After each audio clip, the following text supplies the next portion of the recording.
The archaeological record shows that shamanism was an original belief system among the ancestors of the Mongol people as early as the Bronze Age. Many deer stones found in present-day Mongolia depict shamanic beliefs. Later on, various historical sources also reveal facts that show that shamanism continued to be influential among the Mongols. For instance, according to the secret history of the Mongols, the Mongol Empire had a shaman at the state level. Mongols considered Genghis Khan's achievements and world conquest to have been greatly aided by his main deity, Mongtenga, meaning eternal heaven, who is the ultimate divine being in Mongolian shamanism.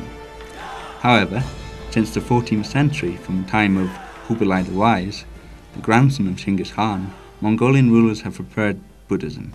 Later, in the 16th century, during Altan Khan's reign, 1507 to 1582, the spread of Buddhism among the Mongols became very influential and started conflicting with shamanism.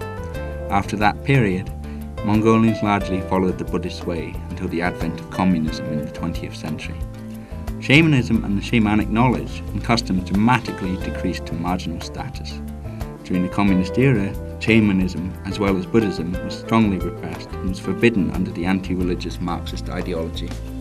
This propaganda campaign ended with the transition to democracy in 1990.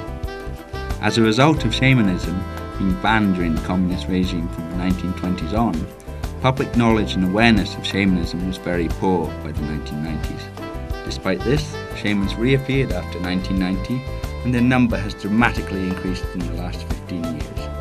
However, a combination of this rapid increase in the number of shamans and the post-communist condition of unawareness and ignorance about shamanism has created chaos. At the beginning of the year 1990, elderly shamans who had survived communism started practicing in a few regions of Mongolia. These were a Dahad shamaness, Balgia, a Duha shamaness, Suviyan in the north, a Boyat shaman, Seren in the northeast, a Halk shamaness, Nadmid in central Mongolia, Bayad shamaness, Yaman in the west. They were the first teachers for shamans of a new age and transmitted their knowledge and customs. However, there were many more budding shamans who did not find proper shaman teachers and suffered from the lack. Since there are not many people who possess shamanistic knowledge, it is almost impossible for many people who want to be shamans to become a shaman. As a result, shamanism has started to get a bad reputation because of misconducted rituals and the transformation of traditional shamanic customs, concepts and ethics. Even though shamanism has become free and open to the public since the democratic changes of 1990, more work needs to be done to contribute to the creation of an accurate awareness of shamanism and its significance as a crucial element of Mongolian cultural heritage. The decline of shamanism and practicing shamans was mirrored by a decline in the study of shamanism in the academic world. Communists regarded the study of shamanism as anti-socialist, and those who attempted to conduct research on the subject, for example the famous academics Linson and Damdinsoren, were heavily criticized for their efforts to study what was considered superstition. As a result, there are no specialists in the Mongolian academic world who study shamanism, and even today none of the academic institutions have trained any researchers specializing in shamanism. Shamanism is a belief system and a form of worship that is passed down lineages. In brief, a shaman is a specialist who is able to receive ancestral spirits and Tengayat, heavenly deities, into his or her body and become possessed to enable transmission and communication between the visible and invisible worlds. According to shamanic concepts, someone who is born to be a shaman is called a person with a heavenly sign. It means that he or she was selected by the spirits and sent from heaven to fulfill shamanic duties.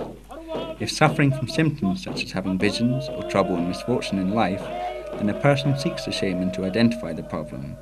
And if it is a shamanic problem, then the person goes to a shaman teacher who can help them communicate with their ancestral spirits. Rituals for becoming a shaman involve preparing instruments and costumes and commence in spring when the grass turns green and the birds start to sing. In order to become a shaman, trainee shamans must swear that they will not cause harm with their powers and will perform their heavenly duty along a white path. According to shamanic beliefs, everything happening in the human world is directly dependent on the invisible spiritual world. A shaman's duty is to communicate with the invisible in order to find spiritual causes of worldly happenings and to perform ritual healings and treatments once the cause has been identified. This is the reason why shamans are called guides for the suffering and interpreters for the unfortunate. Besides being a religious phenomenon, shamanism is a complex of tangible and intangible Mongolian cultural heritage. It is knowledge and practice concerning nature and the universe, with worldviews and teachings. It is an oral tradition of chants and stories, a social feast, and a set of rituals with complex religious ceremonies dedicated to deities and spiritual beings. Also, the ceremonies consist of music, dance, and chants, of instruments, costumes, and masks made by talented craftsmen, which belong in the domain of traditional handicrafts. The main bearers, practitioners, and creators of shamanism are first of all shamans and their spirits. This means that shamanic traditions vary widely across Mongolian ethnic groups. Moreover, individual shamans' customs, rituals, costumes, and instruments can vary widely within each ethnic group.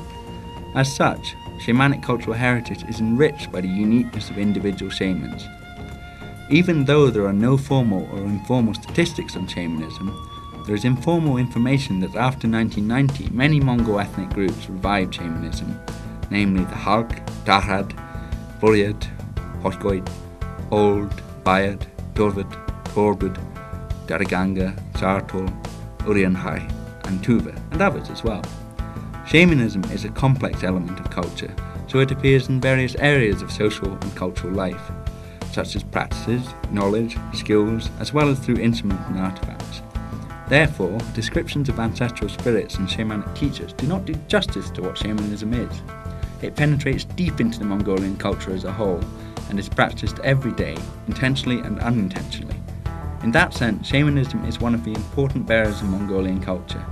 For example, everyday customs and taboos about dealing with nature and humans that are not necessarily linked to shamanism are all shamanic knowledge. Mongols consider that blocking an entrance is taboo, but not many people know why. According to shamanism, it's because traditionally Mongols considered that the entrance is not only for humans, but also for invisible beings. Mongols did not reject the existence of spirits with the justification that they are invisible. Instead, they recognized their existence and let them share entrances.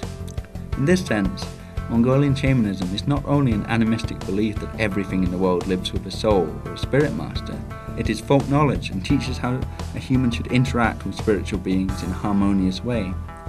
According to the Mongol, correct interaction with nature and the spiritual world is the treatment for all natural disasters, and moreover, a way to improve and guarantee not only one's own life, but the livelihood of all humans.